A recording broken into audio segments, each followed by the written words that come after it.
comprends, mais t'as parlé encore avec émotion.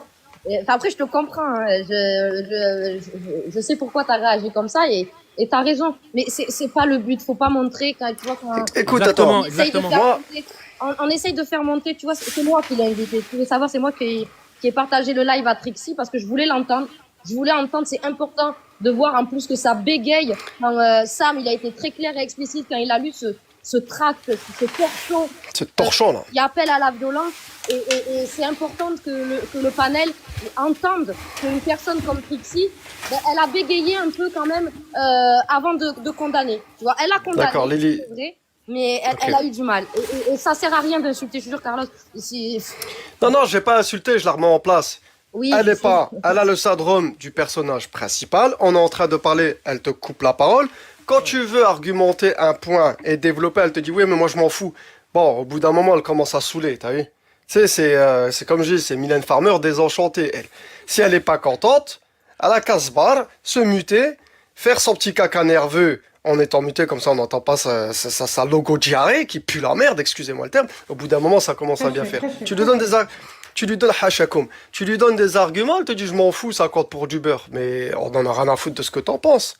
Comme j'ai dit, t'es pas un juge, on n'est pas dans un tribunal médiatique, on n'est pas ici pour faire des procès d'attention. Ce que je vois, c'est un trac qui dit, qui emmerde, qui chie sur la démocratie, qui dit qu'en gros, il y aurait une histoire française, je sais pas, des liens. Tu sais, en fait, c'est que du fantasme.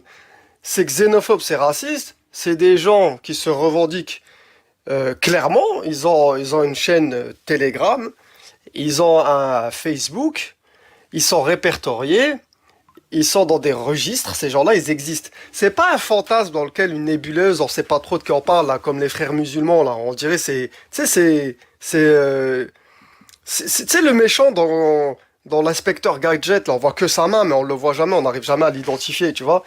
Comme t'as dit, il y a 400 personnes qu'on a estimé, hein, c'est pas on a recherché, on a des noms. On a estimé en France qu'il y avait 400 fréristes. On sait pas trop ce qu'ils feront. Voilà, le frérisme, c'est un mouvement qui est né en Égypte, qui a été sponsorisé par les Britanniques pour faire tomber le pouvoir. Ils viennent nous parler de frérisme en France en 2025. Il y a un rapport qui a été commandé par Gérald Moussa Darmanin, hein, qui a été écritante, qui a commencé à la première page, il y a 73 pages, vous enleverez la page de couverture, ça fait 72. Elle commence par le Tawahid, c'est l'unicité de la Ummah. Sérieusement, elle n'a pas dit Ittihad al-Ummah, elle a dit Tawahid.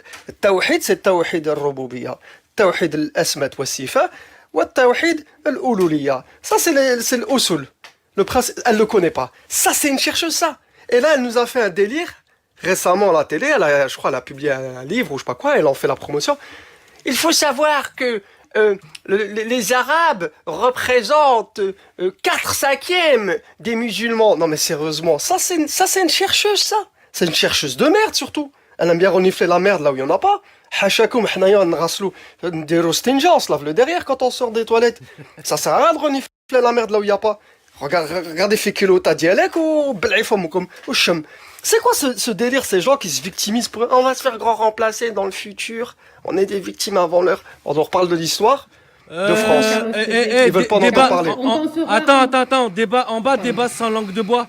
Va te faire piner. Le 13, on en parlera. Faites des lives, vous, sur le 13 novembre. Nous, on en fera. Nous, on en fera. Oui, nous, on en fera. On fera des lives, nous aussi. Allez en faire. Et arrêtez de poncer les mains. Moi, j'ai pas de leçon à recevoir. J'ai pas de leçon. On va dénoncer ce qui a été fait exactement le 13 parce que exactement ça n'a rien à voir avec l'islam. On se désolidarise. Exactement. Mila, tu voulais prendre la parole ou pas? Parce qu'après il y a Anchi. Vas-y, moi je vais m'arrêter là. Merci Carlos. Salam alaikum. Alaykoum salam. Salam Carlos. Bon, alors moi, salam tout le monde.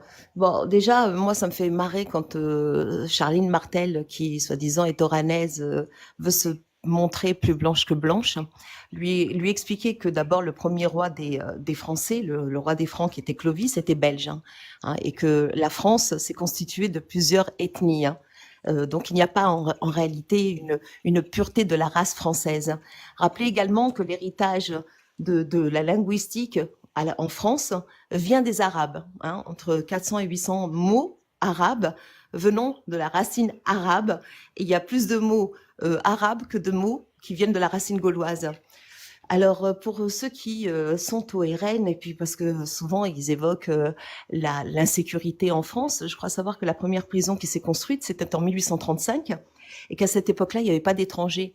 Donc pourquoi est-ce qu'ils ont construit une prison s'il n'y avait pas déjà des délinquants, des voleurs, des assassins, etc. Rappelez également que 30% des mariages officiels en France sont des mariages mixtes, que heureusement qu'il y a des étrangers, puisque compte tenu que les Français ne font plus d'enfants, eh bien c'est pour le coup de voir disparaître la civilisation française dans quelques siècles. Et puis dire que le RN, qui souvent évoque l'insécurité, le terreau qui serait fait par des islamistes, etc., est le seul parti politique de France qui a été impliqué dans des affaires de terrorisme, notamment par le biais de Jean-Claude Veillard, qui était un candidat du RN qui s'était présenté au municipal de Paris et qui a trempé dans l'affaire du cimentier Lafarge en ayant donné 13 millions d'euros aux groupuscules terreau, Daesh et Al-Qaïda. Et également, ils ont été impliqués par le biais d'un responsable du RN, Claude Herman, qui a fourni les armes au terreau Koulibaly dans l'attentat de l'hypercachère. Donc je pense que ces gens-là sont très mal positionnés pour nous pointer du doigt. Et rappeler que l'immigration coûte à la France par an 35 milliards, mais que les impôts coloniaux qui sont reversés de l'Afrique à la France par an rapportent entre 400 et 500 milliards de dollars. Donc vous pouvez vous permettre effectivement de recevoir 2-3 subsahariens ou 2-3 maghrébins, compte tenu que c'est grâce à eux que vous vivez. Que les aides sociales, c'est grâce aussi aux impôts coloniaux que perçoit la France de l'Afrique, qui vous permettent effectivement d'avoir un minimum social. Donc c'est facile de cracher sur les étrangers.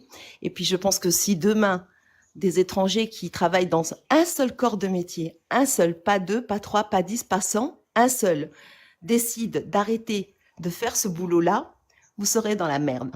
Vous serez dans la merde parce que vous êtes dans l'incapacité déjà d'une d'aller faire des jobs qui sont très mal payés et de très grande pénibilité. Vous devrez torcher le cul de vos parents, vous devrez ramasser vos propres poubelles, vous devrez aller faire le ménage pour curer les chiottes des autres. Et ça, vous en êtes incapable. Mais bon, grâce à Dieu, je vous énonce quelques exemples. On sait très bien aujourd'hui que les descendants des premiers immigrés qui sont arrivés en France ne font plus ces travaux-là, qu'ils ne sont pas des travaux médiocres, attention, parce qu'il en faut. Aujourd'hui, ils sont architectes, ils sont avocats, ils sont médecins, etc. Et je crois que c'est là que le problème se pose. C'est que vous êtes resté à pourrir sur place en vous nourrissant de la haine que vous ont transmis vos parents. Regarde sa malhonnêteté, elle dit donc les Français sont des merdes pour elle. Regarde Trixie qui parle. Non, tous les Français ne sont pas des merdes. Cependant, moi, personnellement, je dis que tous ceux qui votent RN sont racistes.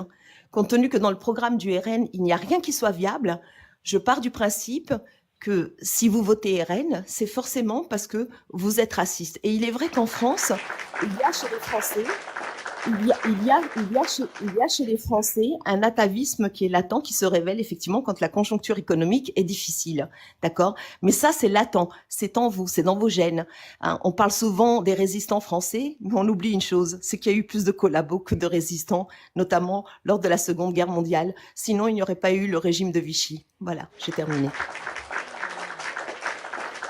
Merci, Barakallahu fik, Mila. Anchi, on va te laisser le mot pour la fin. Ouais. On va te laisser le mot pour la fin. Ah, franchement, on pourrait pas faire mieux. Un petit peu de gynécologie, s'il te plaît. Ouais, non, mais ce qu'il y a à noter, franchement, entre Carlos et Madame Mila et d'autres personnes qui sont français, que vous le vouliez ou pas, regardez leur niveau, comment ils parlent, comment eux, pour moi, ils sont en train de remercier cette République qui les a formés en devenant des personnes qui ont un peu de jugeote, qui sont là à apporter une valeur, une plus-value à cette République française. Par contre, vous faites quoi? Vous essayez d'ostraciser les gens et de classifier les gens par rapport à leur origine ou à leur religion. Je vous dis bravo, Carlos, Madame Mila, Monsieur Samir et toutes les personnes qui aiment la France qui se sentent français, qui ont ramené une plus-value à ce pays-là. Je vous dis bravo. Moi, l'Algérien d'origine et qui n'a pas reconnu une autre nationalité, je vous dis bravo. C'est comme ça qu'on défend notre pays, le pays. C'est comme ça qu'on ajoute une pierre à l'édifice. Et c'est grâce à des gens comme vous que la France, elle est ce qu'elle est aujourd'hui. Et la France, elle a tout à gagner avec vous. Bravo. Merci, Ça Barakallahu Fik, c'est le mot de la fin. Salam alaikum. On se retrouve demain. C'est l'émission On en parle du lundi au vendredi, 11h, 13h. Merci à tous.